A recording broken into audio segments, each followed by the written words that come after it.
Good evening, guys. I'm back with another video. I want to touch on a few things about the pros and the cons of spiritual warfare. A lot of people feel like it's just an absolute horrible thing when it's not. It can actually open a lot of doors for you whenever you go through certain warfares. I don't know about y'all, but I've learned something through every piece of warfare that I've ever went through. If I didn't learn something right then on down the line, I can look back at it and I can definitely be like, I really learned something from that. And this one thing that the enemy don't really count on is us catching on.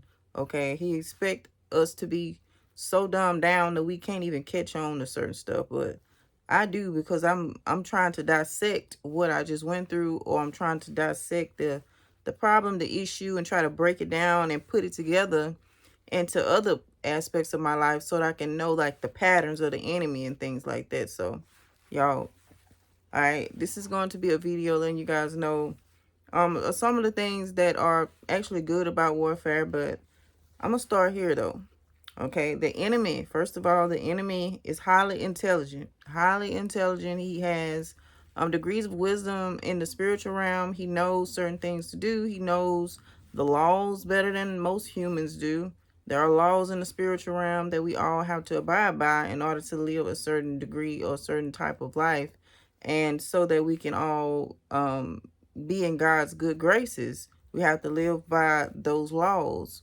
And so when we don't know the laws, we don't know that there are laws in the spiritual realm, it can be easy for a lot of us to break them without even a second thought, or either even like thinking about what we just done, so, and what the consequences are behind breaking those laws.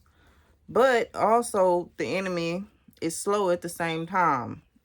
But when you look in the spiritual realm, and read your word and study what these spirits do, you go to understand that it makes perfect sense what they do at the same time. It makes perfect sense.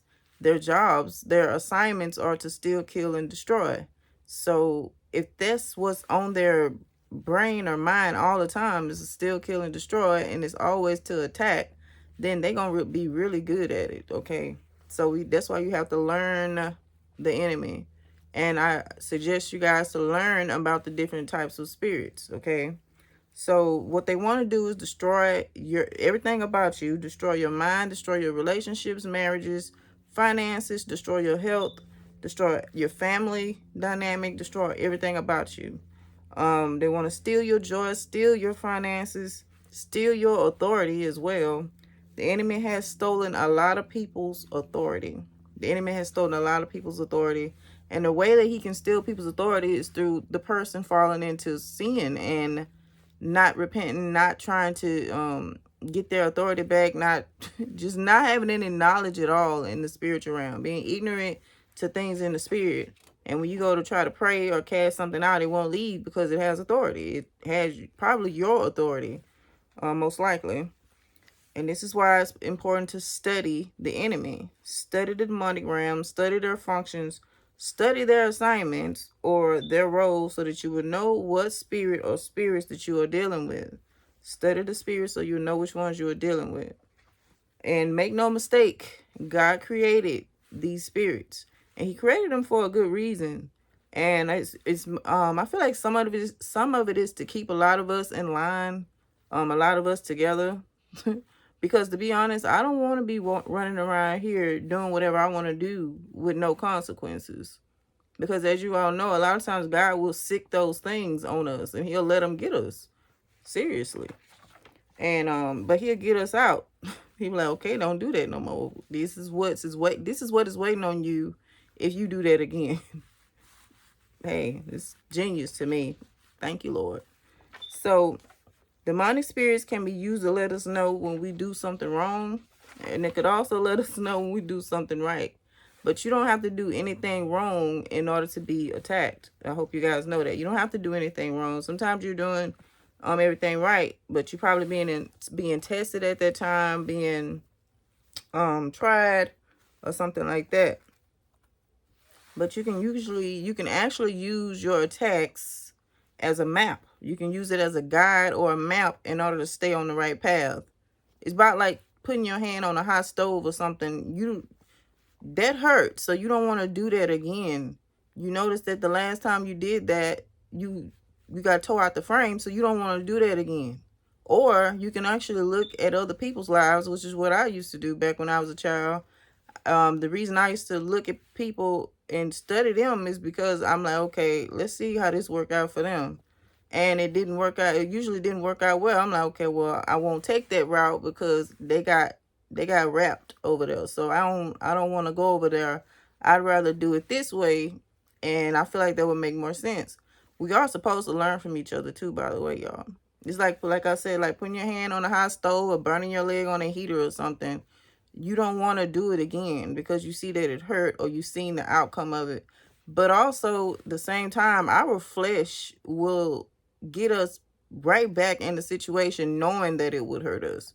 The flesh it has to be crucified because it don't care about none of that. It don't care about the fact that you just almost got killed when you did that last time, or it don't care about, okay, well, you could get sick if you keep eating this. It does not care. It don't care at all. It's like straight up, it's like another demon to me, but it's the flesh, if that makes sense. Yeah. So this is why examining ourselves comes in handy. Taking a deep look within ourselves to see if there is anything inside of us that the enemy could potentially use against us. See if there's anything that the enemy could potentially use against us. The enemy is always looking for stuff to, something or some kind of chink or some kind of opening to use to attack us. And we have to make sure that we are examining ourselves. I do it all the time with myself. And you have to be honest with yourself. I can't stress that enough. Be honest with yourself about what's going on with you. Be honest with yourself about what's inside of you. Be honest with yourself about everything. That's one of the keys to a lot of this. Do not lie to yourself about nothing. About nothing or about nobody.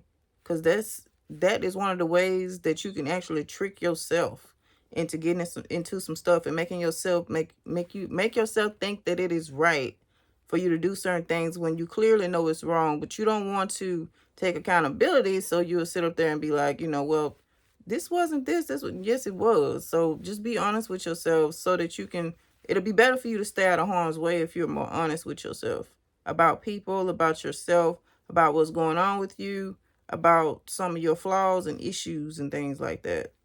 I am very honest with myself about me, and I examine myself daily. Okay. I examine the way I talk to you. I be like, okay, maybe I could have said that a little different. Just like stuff like that. Nobody really has to tell me because I do it to myself. But like I said, be honest with yourself. It's like taking your car to a dealership for maintenance. But except you're taking it to God. You're taking it to God, to the manufacturer himself, okay? So that he can work on you. Like if you got anger issues and lust and all of that, and you get agitated easily, that is something that the enemy can use against you. Those are examples of things that the enemy can use against you, especially if you got anger issues, y'all. Those demons are already agitating by themselves. And if you have anger issues and you don't know how to remain calm, it's going to be so easy for you to blow up on people, I'm telling you. So you have to take that stuff to God and have him to work on you. Take some classes, maybe. Some people have to take anger management classes and get into certain therapies in order to get rid of a lot of that anger. And you can get that casted out as well, because the demons are already aggravating. So I can just imagine having anger issues on top of being agitated by them things. Ugh. Excuse me. But knowing what needs to be fixed within yourself allows you to grow. But you have to be honest with yourself. Like I said before, you have to be honest with yourself. Search within yourself. Make sure that you are examining any ungodly character flaws within yourself. And all of that. It can actually help you. It can help you out a lot whenever you're on this walk. And a lot of the things that I'm grateful for within a lot of things that's ever happened to me, one of them, I know a lot of people probably look at this as the most absolutely horrible thing in the world. One of them is going to jail. Like, when I got out, I couldn't even be mad. I could not be mad. I was like, wow.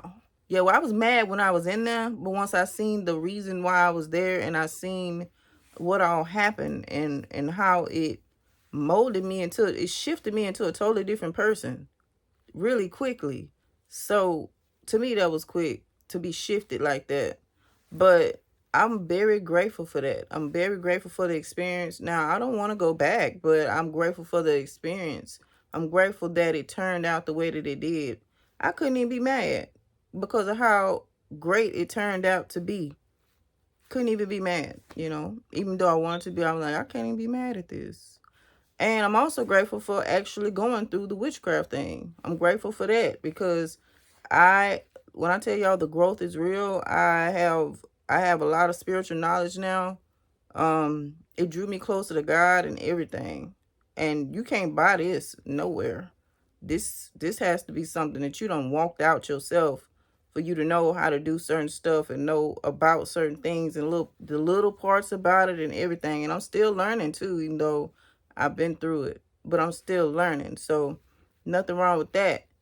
Y'all, I'm also grateful for my children because years ago, what I was telling you guys about me, I was not finna have no man's child, let alone children.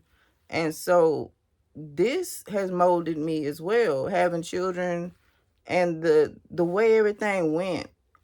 I have a certain type of personality and God knows this. And so I honestly can't ask for nothing more like than what I have been presented with. I mean, I could, but I already have the map. I already have like everything that I need, all from my experiences. So it's easy for me to work with that. And I don't know why, but I work good under certain pressure. Like I work really well under certain pressure. And God knows my personality. I'm not gonna say too much about that, but I'm kind of like that. So certain stuff that has happened has been a wonderful experience, and I'm grateful for it. Like I said, I don't have any regrets. I don't have any regrets at all. Only thing now is I'm just working on myself more because I feel like I need to grow some more. I feel like there's some more parts about me that has to be worked on for sure. And that's most likely it's gonna be a lifetime experience. So anybody else getting worked on by God, this is gonna be a lifetime experience, and I'm ready for it. I'm all for it. But yeah, if you can think of some things that you are grateful for within your experiences with God, within your warfare, there's a lot of good things can come out of warfare, y'all. It don't feel good when we in it a lot of times, but once the smoke clears, we like, oh, okay, there was a prize at the end of this. There was a gift at the end of this. There was wisdom at the end of this. Dissect your situation. And you will find that it was meant to happen like that. That's how I've seen it. Even though a lot of times it don't feel good. But yeah, guys, I will talk to y'all later. And I love y'all. And y'all have a blessed day. Bye.